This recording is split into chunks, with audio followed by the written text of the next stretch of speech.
الله الرحمن الرحيم. الحمد لله الذي أنزل على عبده الكتاب ولم يجعل له عوجا وتبارك الذي جعل في السماء بروجا وجعل فيها سراجا وقمرا منيرا وأشهد أن لا إله إلا الله وحده لا شريك له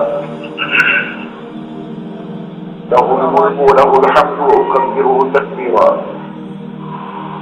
وأشهد أن سيدنا ومولانا محمدا عبده ورسوله الذي أرسل إلى الناس كافة بشيرا ونذيرا وصلى الله تعالى عليه وعلى آله وأصحابه وأزواجه وذرياته وبارك وسلم تسليما كثيرا كثيرا. قابل صدر احترام صدر اجلاس حضرات علماء کرام، مشائخ عظام، میرے دینی اور اسلامی بھائیوں، بزرگوں اور دوستوں، یہ ہمارے اور آپ کے لیے بڑی ہی سعادت مندی کی بات ہے. آج ہمارے اور آپ کے معبود نے ہمیں اور آپ کو ایک عظیم الشان دینی ادارے کے سالانہ اجلاس میں شریک ہونے کی توفیق عطا فرمائی ہے. اس پر ہم اور آپ اپنے معبود کا جتنا بھی شکر ادا کریں وہ کم ہے. آئیے ہم سب مل جل کر اپنے اللہ سے یہ دعا کر لیں کہ اے ہمارے رب، آج ہمارے اس بیٹھنے کو اس رنگ میں قبول فرما لے کہ اس پورے مجمع کے ایک ایک فرد کی مغفرت ہو جائے. میرے ایمان والے بھائیوں، مغفرت وہ بھیک ہے جو اللہ کے در کے سوا کہیں سے نہیں مل سکتی. میرا ایک معمولی سا گناہ دنیا کے تمام انسان مل کر چاہیں کہ وہ معاف ہو جائے. دنیا کے تمام انسانوں کی خواہش ہے کہ میرا وہ معمولی سا گناہ معاف ہو جائے، لیکن اگر میرا رب نہ چاہے، اگر میرا رب نہ چاہے تو میرا وہ معمولی سا گناہ کبھی معاف نہیں ہو سکتا. اور میرے گناہوں کے وہ انبار جو زمین سے آسمان تک کے خلا کو پر کر دے، میرے گناہوں کی وہ کثرت جو ریت کے ذروں سے بھی زیادہ ہو جائے، میرے وہ گناہ جو پانی کے قطروں سے بھی زیادہ ہو جائیں، میرے وہ گناہ جو درختوں کے پتوں سے بھی زیادہ ہو جائیں. اور دنیا کے تمام انسانوں کی تمنا یہ ہے کہ یہ پاپی معاف نہ کیا جائے، لیکن اگر میرا رب چاہے، اگر میرا رب چاہے تو نہ صرف یہ کہ وہ سارے گناہ معاف ہوں گے، بلکہ میرا اللہ میرے ان تمام گناہوں کو نیکیوں میں بدل دے گا. فَأُولَٰئِكَ يُبَدِّلُ اللَّهُ سَيِّئَاتِهِمْ حَسَنَاتٍ. مغفرت وہ بھیک ہے جو اللہ کے در کے سوا کہیں سے نہیں مل سکتی. یہی وجہ ہے کہ ہمارے اللہ کو استغفار کا عمل بہت پسند ہے. استغفار کا مطلب ہے اللہ تعالیٰ سے مغفرت کی بھیک طلب کرنا. استغفر اللہ کا مطلب ہے اللہ تعالیٰ سے مغفرت مانگنا. جو بندہ اپنے اللہ سے مغفرت زیادہ مانگتا ہے، ہمارا اللہ اس بندے سے اسی قدر زیادہ محبت کرتا ہے. ہماری اور آپ کی حیثیت کیا ہے؟ اللہ نے ہماری اور آپ کی اوقات، ہماری اور آپ کی حیثیت قرآن حکیم میں بہت واضح لفظوں میں اس طرح بیان کر دی ہے. یا ایھا الناس، یا ایھا الناس انتم الفقراء الی اللہ. اے انسانوں، تم سب کے سب اللہ کی بارگاہ کے فقیر ہو. یہ ہماری اور آپ کی اوقات قرآن نے متعین کر دی ہے کہ تم سب اللہ کی بارگاہ کے فقیر ہو. میرے ایمان والے بھائیوں، فقیر تو مانگتا ہوا اچھا لگتا ہے، جو نہ مانگے وہ فقیر کیسا ہے؟ کیا آپ کا گاؤں اٹلا خان پور ہے؟ اس میں کوئی اس کنارے سے داخل ہو فقیر، بڑے تکبر کے ساتھ، بڑی اکڑ کے ساتھ کسی کے در پہ دستک نہیں دے رہا ہے وہ فقیر، کسی کے سامنے کاسے گدائی نہیں پھیلا رہا ہے وہ فقیر، اکلا خان پور کے چودھریوں کے سامنے وہ رو کر گڑ گڑا کر عاجزی اور انکساری کے ساتھ اپنی ضرورت نہیں بیان کر رہا ہے، تو کیا آپ اسے کچھ دیں گے؟ فقیر تو وہ ہے جو گھر گھر جائے، فقیر تو وہ ہے جو در در جائے، فقیر تو وہ ہے جو کاسے گدائی پھیلائے، فقیر تو وہ ہے جو رو دھو کر اپنی ضروریات کو بیان کرے۔ نہ دینے والا بھی کچھ نہ کچھ دے ہی دیتا ہے۔ مطلب آپ دیکھتے ہیں وہ سامنے سے فقیر آ رہا ہے، تو آپ نے تہیا کیا روز آ جاتا ہے، آج اس کو نہیں دوں گا، پختہ ارادہ کر لیا کہ آج تو دینا ہی نہیں ہے۔ وہ فقیر آیا اور آنے کے بعد جو اس نے آپ کے سامنے آہوزاری کی، دکھڑا بیان کیا، رونا دھونا شروع کیا، فیصلہ تھا آج کچھ نہیں دیں گے، اس کے رونے دھونے کو کیا دیکھا اور دنوں سے زیادہ دے دیا۔ کوئی لینے والا تو ہو۔ یا ایھا الناس انتم الفقراء الی اللہ، اے انسانوں تم سب کے سب اللہ کی بارگاہ کے فقیر ہو، اور فقیر تو مانگتا ہوا اچھا لگتا ہے، جو نہ مانگے وہ فقیر کیسا۔ کروڑوں درود و سلام ہو اللہ کے آخری نبی صلی اللہ علیہ وسلم پر۔ آپ نے اپنی امت کو آگاہ کر دیا، من لم یسأل اللہ یغضب علیہ، جو شخص اللہ سے مانگتا نہیں ہے ہمارے اللہ کا اس پر غضب نازل ہوتا ہے، اللہ ناراض ہو جاتے ہیں۔ ہم نے اس کو فقیر بنایا، ہم نے اس کو واضح لفظوں میں بتا بھی دیا کہ تو ہماری بارگاہ کا فقیر ہے، پھر یہ کیسا فقیر ہے کہ فقیروں سے تو مانگتا ہے اور غنی سے نہیں مانگتا، جس کا سب کچھ استعمال کرتا ہے اس سے نہیں مانگتا، فقیروں سے محتاجوں کے سامنے جا کر کے وہ دست سوال دراز کر کے ان سے سوالات کرتا ہے۔ ہمارا اور آپ کا کیا ہے؟ اچھا انصاف سے بتائیں کیا ہے ہمارا اور آپ کا؟ کہنے کو تو کہہ دیتے ہیں کہ ہماری آنکھیں، آپ کی آنکھیں ہیں تو کون سی دکان سے خرید کے لائے اور یہاں ان آنکھوں کو اسمبل کر لیا، اس دکان کا پتہ بتائیے۔ ہمارے کان، یہ کان کس مال سے خرید کے لائے اور یہاں لگوا لیے؟ یہ کانوں کے پردے کہاں سے لائے، یہاں لگوا کر ان میں قوت سماعت بھروا دی؟ کیا ہے ہمارا اور آپ کا؟ کچھ بھی تو نہیں۔ کچھ ہو تو بتائیں۔ یہی وجہ ہے کہ قرآن کی دعوت ہے، فَلْيَنْظُرِ الْإِنسَانُ مِمَّ خُلِقَ، انسان کو اس بات پہ غور کرنا چاہیے وہ کس چیز سے پیدا کیا گیا، جو قرآن کی دعوت ہے اور مسلمانوں کو ہی نہیں ہے۔ فَلْيَنْظُرِ الْإِنسَانُ، دنیا کے تمام انسانوں کو ہمارے اللہ نے یہ دعوت دی ہے، اپنے وجود پر غور کرو، اپنے ڈھانچے پر غور کرو، اپنی باڈی پر غور کرو، یہ کس مٹیریل سے بنی ہے۔ یہ تو مٹیریلزم کا دور ہے جس سے ہم اور آپ گزر رہے ہیں۔ جس کرسی پر بیٹھا ہوں مجھے اس کا مٹیریل معلوم ہے، آپ جس قالین یا دری پر تشریف فرما ہے آپ کو اس کا مٹیریل معلوم ہے۔ یہ پائپ جس مٹیریل سے تیار ہوئے وہ بھی آپ کے علم میں ہے، ہر چیز کا مٹیریل معلوم ہے نا۔ اگر یہ پائپ یہاں سے ٹوٹ جائے، اتنا حصہ نیچے کا خراب ہو جائے تو اسی میں کا پائپ لا کے آپ جوڑ سکتے ہیں نا۔ جس مٹیریل سے یہ پائپ بنا ہے وہ مٹیریل اس دھرتی پر بہت بڑی تعداد میں موجود ہے۔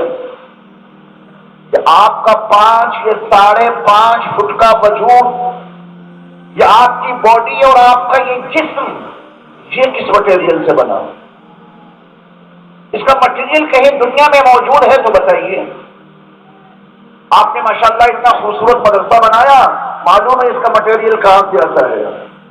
لوہا لے آئے، اینٹیں لے آئے، سیمنٹ لے آئے، مٹیریل معلوم ہے نا۔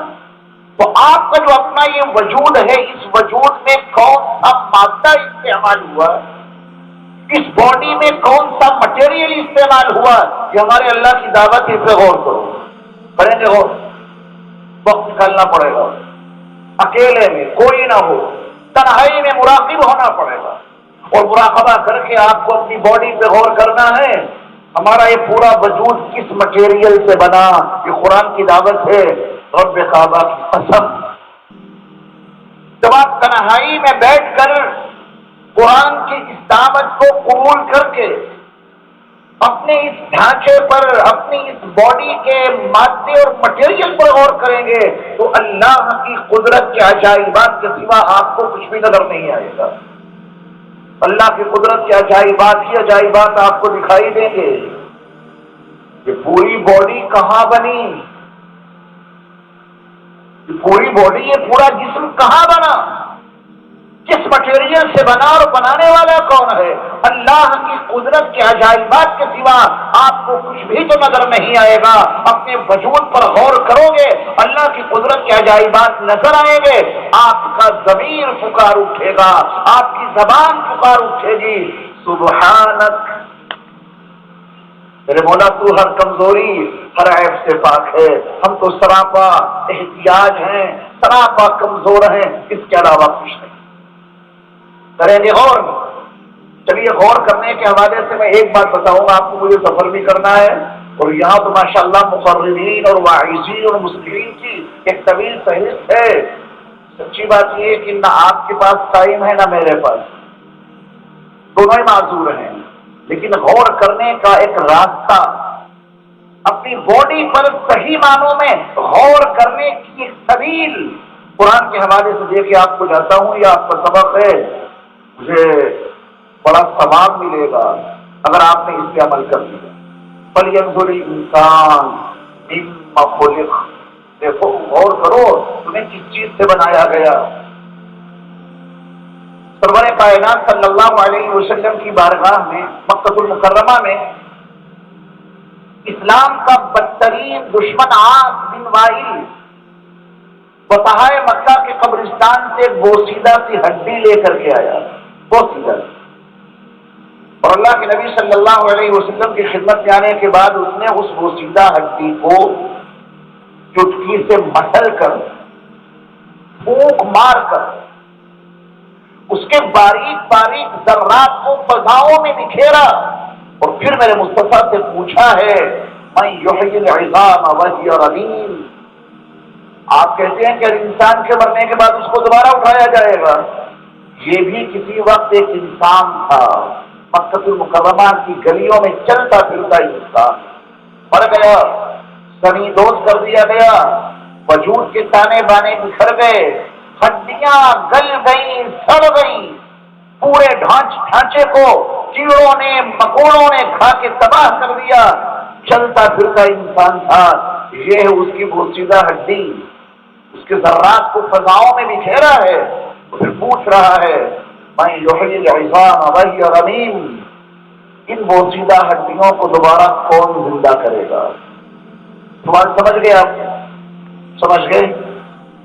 آپ تو بڑی خاموشی سے سن رہے ہیں، ایسے نہیں سنا جاتا، کوئی بات سمجھ میں آ جائے تو کم سے کم سبحان اللہ بولا کیجیے۔ ادھر آپ کی زبان سے سبحان اللہ نکلا، آپ کی بیداری کا ہی ثبوت نہیں ملا، اس کے نتیجے میں آپ کے لیے ہمارے اللہ نے جنت میں فوراً ایک درخت لگا دیا، اب بھی آپ نے سبحان اللہ نہیں کہا۔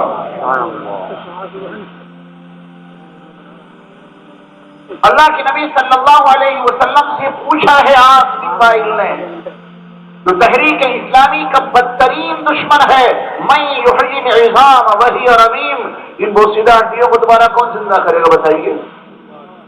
اللہ نے جبریل امین کو اپنے محبوب کی بارگاہ میں جواب دے کر بھیجا، وہ پورا جواب سنانے کا موقع نہیں ہے، اس کا ایک حصہ سنیے۔ وَضَرَبَ لَنَا مَثَلًا وَنَسِيَ خَلْقًا، کہ ہمارے سامنے آ کر کے مثالیں بیان کر رہا ہے، مثالیں، ہڈی لا کے اس کو مسل کے اس کے ذرات کو فضاؤں میں بکھیر رہا ہے، کہ ہمارے سامنے آ کر کے مثالیں بیان کر رہا ہے، وَنَسِيَ خَلْقًا، اور اپنی پیدائش کو بھول بیٹھا، اور اپنی پیدائش کو بھول بیٹھا۔ اہل علم کے لیے اس کے سارے سوال کا جواب اسی جملے میں موجود ہے وَنَسِيَ خَلْقًا، اور اپنی پیدائش کو بھول بیٹھا۔ یہ سوال تو بہت بات کا ہے، توجہ دیں، یہ سوال تو بہت بات کا ہے کہ ان بوسیدہ ہڈیوں کو دوبارہ کون زندہ کرے گا۔ اس سے پہلے کا سوال یہ ہے جب عورت کا رحم چاروں طرف سے پیک ہو چکا تھا تو اس پیک رحم میں ہڈیوں کا یہ فولڈر ڈھانچہ کدھر سے پہنچا، پہلے اس کو حل کرو۔ یہ سوال تو بہت بات کا ہے کہ ان پوشیدہ ہڈیوں کو دوبارہ کون زندہ کرے گا۔ اس سے پہلے کا سوال یہ ہے کہ پیک رحم میں یہ پتھر کے دانت کدھر سے پہنچ گئے، اس پیک رحم میں یہ ناخون کا مٹیریل کدھر سے داخل ہو گیا، اس پیک رحم میں یہ بالوں کا مادہ کدھر سے پہنچ گیا، اس پیک رحم میں یہ دیکھنے والی آنکھیں کدھر سے داخل ہو گئیں، اس پیک رحم میں یہ سننے والے کان کدھر سے پہنچ گئے، اس پیک رحم میں یہ دھڑکتا ہوا دل کیسے تیار ہو گیا۔ یہ ہمارے سامنے آ کر کے مثالیں بیان کر رہا ہے اور اپنی پیدائش کو بھول بیٹھا۔ کریں گے غور اپنی پیدائش پر، فَلْيَنْظُرِ الْإِنسَانُ مِمَّ خُلِقَ۔ ہر انسان کو اس بات پہ غور کرنا چاہیے کہ وہ کس چیز سے پیدا کیا گیا۔ جب آپ غور کریں گے تو اللہ کی قدرت کے عجائبات کسی بات کو کچھ نہیں دکھے گا۔ کیا آپ نے دنیا میں کوئی ایسی فیکٹری یا کوئی کارخانہ سنا ہے کہ وہاں پیکنگ پہلے ہوتی ہو اور مینوفیکچرنگ بعد میں ہوتی ہو؟ کیا دنیا میں کوئی ایسا کارخانہ؟ پہلے ڈبہ پیک کر دیا، کچھ بھی اندر نہیں، ڈبہ پیک۔ آپ نے پوچھا کہ یہ ڈبہ پیک ہے، اب اس میں ہوگا کیا؟ وہ ڈبہ پیک کرنے والا کہتا ہے کہ اب اس کے اندر اپنے آپ آئی فون بن جائے گا۔ آئی فون کیا فیصلہ کریں گے آپ اس کے بارے میں؟ پاگل ہے، مجنون ہے، دیوانہ ہے، اس کے سوا تو کچھ نہیں۔ ڈبہ پہلے پیک کر دیا، اب اس میں کیا ہوگا؟ ایسا کہ آہوجا کمپنی کا مائک اپنے آپ اندر تیار ہو جائے گا۔ ڈبہ پیک کر دیا، اب اس کے اندر کیا ملے گا؟ ابھی تھوڑی دیر کے بعد تازہ عمدہ قسم کی بکرے کی بریانی بن کے نکلے گی، مان لیں گے آپ؟ دنیا کا سسٹم یہ ہے، یہاں مینوفیکچرنگ پہلے ہوتی ہے، پیکنگ بعد میں ہوتی ہے۔ پھر موقع کا اسٹیکر لگاتے ہیں۔ جس اللہ کو آپ دیکھ نہیں سکتے، لا تدرکہ الابصار، جس اللہ کو آپ چھو نہیں سکتے اور جس اللہ کا کلام نبی کے واسطے کے بغیر سن نہیں سکتے، اسے آپ کیسے پہچانیں گے؟ اس کو اس کی قدرت کے عجائبات سے پہچانیں گے۔ اس کا سسٹم یہ ہے، وہاں پیکنگ پہلے ہے اور ساری مینوفیکچرنگ بعد میں ہے۔ سنترے کھاتے ہیں، سنترے، اس کی پیکنگ تو پہلے ہی ہو گئی تھی، پھول لپٹ گیا، وہ چھلکا تیار ہو گیا، چھلکا بڑھتا رہا، اندر پتہ نہیں کیا کیا ہوتا رہا، وہ اتنا بڑا ہو گیا۔ وہ سنترا آپ کے دسترخوان پر آیا، اس کے چھلکے میں یہ رنگ کس نے بھر دیے؟ آپ نے اس کے چھلکے کو الگ کیا تو یہ اندر جال کس نے بن دیا؟ آپ نے جال کو الگ کیا، وہ قاشیں ترتیب کے ساتھ کس نے لگا دی؟ آپ نے قاش کو نکالا، وٹامن سی سے بھرا ہوا رس ابھی بھی نہیں ٹپکا، وہ قاش آپ نے نکالی، روشنی میں دیکھی تو ایک چھوٹی سی قاش میں بڑی چھوٹی چھوٹی بوتلیں سجی ہوئی۔ ان بوتلوں کو کس نے سجا دیا؟ اور ہر چھوٹی سی بوتل سیل پیک ہے۔ ابھی بھی اس سے وٹامن سی کا رس نہیں نکلا کہ پیکنگ پہلے اور ساری مینوفیکچرنگ اندر اندر کس نے کر دی؟ اسی اللہ نے، جسے آنکھوں سے تو نہیں دیکھا جا سکتا، اس کی قدرت کے عجائبات اتنے ہیں کہ اس کی قدرت کے عجائبات کو دیکھ کے اسے آپ ضرور پہچانیں۔ ابھی بھی آپ نے سبحان اللہ نہیں کہا؟ اللہ کی حمد و ثنا بیان کر رہا ہوں نا، بات سمجھ میں آ گئی ہے؟ یہ مضمون بڑا طویل ہے، میں نے بڑے اختصار کے ساتھ میں عرض کیا، اور ایک چھوٹی سی حدیث سن لیجئے، وہی ہمارا سبق ہے۔ آپ کو جس سے محبت ہو اللہ کے واسطے ہو۔ ہماری اور آپ کی محبتوں کی بنیاد اللہ۔ جب آپ کو کسی سے اللہ کے واسطے محبت ہو تو اس محبت کو دل کے نیا خانوں میں چھپا کر رکھنا چاہیے کہ برملا اس کا اظہار کر دینا چاہیے۔ دنیا والے تو اپنی محبت کے اظہار میں بالکل نہیں شرماتے، ظاہر کر دیتے ہیں نا، اس کو جس سے محبت ہو جائے۔ انگریزی کا ایک اچھا خاصا لفظ تھا، اس کو بےہودگی کے مقامات میں اتنا استعمال کیا گیا کہ اس جملے کو بھلے لوگ کہنا بھی پسند نہیں کرتے۔ حالانکہ جملہ کوئی برا نہیں ہے، وہ جملہ برا نہیں ہے، لیکن برے مقامات میں اتنا استعمال ہوا ہے اس کا، یہ شریف النفس اور کریم الطبع انسان وہ جملہ بولنا بھی پسند۔ آپ کی مسکراہٹ کچھ اشارہ دے رہی ہے، آپ اس جملے کو سمجھ چکے ہیں، لیکن میں آپ کو حدیث کے حوالے سے بتاتا ہوں۔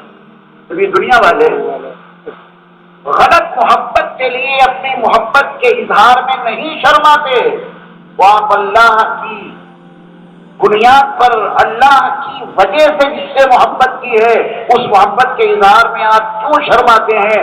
آئیے ایک حدیث کا سہارا لیتے ہیں۔ اللہ کے نبی صلی اللہ علیہ وسلم تشریف فرما ہے اور آپ کی خدمت میں آپ کے ایک صحابی موجود ہیں۔ اتنے میں کوئی صاحب دور سے گزرے ہوئے جا رہے تھے، ان صحابی نے اللہ کے نبی صلی اللہ علیہ وسلم سے عرض کیا، یا رسول اللہ صلی اللہ علیہ وسلم، وہ صاحب جو جا رہے ہیں میں ان سے اللہ کے واسطے محبت کرتا ہوں۔ آپ علیہ السلام نے اپنے ان صحابی سے پوچھا کہ تم ان سے اللہ کے واسطے محبت کرتے ہو، کبھی اس محبت کا ان سے اظہار بھی کیا یا نہیں؟ ان سے جو محبت کرتے ہو اس محبت کو اپنے دل کے نیا خانوں میں ہی چھپا کر رکھ رکھا ہے کہ کبھی ان کو تم نے بتایا بھی ہے کہ میں تم سے اللہ کے واسطے محبت کرتا ہوں؟ کہ میرے مصطفیٰ علیہ السلام نے ان سے پوچھا اپنے صحابی سے، تو انہوں نے کہا کہ یا رسول اللہ صلی اللہ علیہ وسلم، میں ان سے محبت تو بہت کرتا ہوں لیکن کبھی وہ محبت ظاہر نہیں، میں نے ان کو کبھی نہیں بتایا کہ میں آپ سے اللہ کے واسطے محبت کرتا ہوں۔ تو اللہ کے نبی صلی اللہ علیہ وسلم نے ان کو حکم دیا کہ جاؤ، ذرا جلدی جاؤ اور ان کو بتا کر کے آؤ کہ میں تم سے اللہ کے واسطے محبت کرتا ہوں۔ بتا کے آؤ۔ آپ بھی ایسا کریں گے؟ کچھ تو بولیے، کریں گے نا؟ آپس میں ایک دوسرے سے اللہ کے واسطے محبت بھی رکھیں اور اس محبت کو ظاہر بھی کریں۔ ظاہر کرنا سنت ہے، خالی چھپا کے نہیں رکھنا کہ میں ان سے محبت کرتا ہوں۔ جب ملاقات ہو تو بتانا ہے آپ کو کہ میں آپ سے اللہ کے واسطے محبت کرتا ہوں، پورے یقین سے آپ کو عرض کرتا ہوں، دنیا کی بنیادوں پر جو محبتیں ہوتی ہیں وہ ختم ہو جاتی ہیں، ہمارا اللہ باقی ہے، باقی اس کی وجہ سے آپ اس سے محبت رکھیں گے، وہ محبت بھی ہمیشہ باقی رہے گی، وہ محبت کبھی ختم نہیں ہو سکتی۔ وہ صحابی اٹھے اور ذرا جلدی سے بھاگ کے گئے، وہ صاحب جو جا رہے تھے ان سے ملاقات کی، سلام کے بعد ان سے کہتے ہیں انی احبک فی اللہ، انی احبک فی اللہ، میں آپ سے اللہ کے واسطے محبت کرتا ہوں۔ اپنی محبت کا اظہار کیا، اللہ کے واسطے جو ان سے محبت کرتے تھے، نبی علیہ السلام کی ہدایت کی بنیاد پر اپنی محبت کا جا کے وہاں انہوں نے اظہار کیا۔ ان صحابی نے ان کو جو جواب دیا وہ بھی ہمارے اور آپ کے سبق کا ایک حصہ ہے۔ انہوں نے ان کو دعا دی، تم اس سے اللہ کے واسطے محبت رکھتے ہو، تم نے مجھ سے کہا ہے انی احبک فی اللہ، میں تم سے اللہ کے واسطے محبت کرتا ہوں، میری دعا تمہارے لیے یہ ہے احبک الذی احببتنی لہ، جس اللہ کے لیے تم نے مجھ سے محبت کی ہے، میں دعا کرتا ہوں کہ وہ اللہ بھی سے محبت کرنے لگے، واللہ کو اپنے محبوب اور مقبول بندوں میں داخل اور شامل فرما لے۔ میں دل کی گہرائیوں سے حقیقت پر مبنی آپ سے عرض کرتا ہوں کہ میں آپ تمام لوگوں سے صرف اور صرف اللہ کے واسطے محبت کرتا ہوں۔ اللہ ہمارے اس تعلق کو ہمیشہ باقی رکھے، اس ادارے کو اللہ خوب ترقیات سے مالا مال فرمائے۔ علامہ اقبال کے اس شعر پر میں اپنی بات کو ختم کرتا ہوں کہ حضور دہر میں آسودگی نہیں ملتی، حضور دہر میں آسودگی نہیں ملتی، تلاش جس کی ہے وہ زندگی نہیں، سچ کہے حضور دہر میں آسودگی نہیں ملتی، تلاش جس کی ہے وہ زندگی نہیں ملتی، ہزاروں لالہ و گل ہیں ریاض ہستی پہ۔ اتنے ملک آپ کے ہیں کسی قوم کے نہیں، قدرتی ذخائر پر جتنا قبضہ آپ کا ہے کسی قوم کا نہیں، جتنے پاک صاف آپ رہتے ہیں اس دھرتی پر کوئی قوم اتنی پاک صاف نہیں رہتی۔ حضور دہر میں آسودگی نہیں ملتی، تلاش جس کی ہے وہ زندگی نہیں ملتی، ہزاروں لالہ و گل ہیں ریاض ہستی میں، وفا کی جس میں ہو بو وہ کلی نہیں ملتی۔ وآخر دعوانا ان الحمد للہ رب العالمین۔ السلام علیکم ورحمۃ اللہ وبرکاتہ۔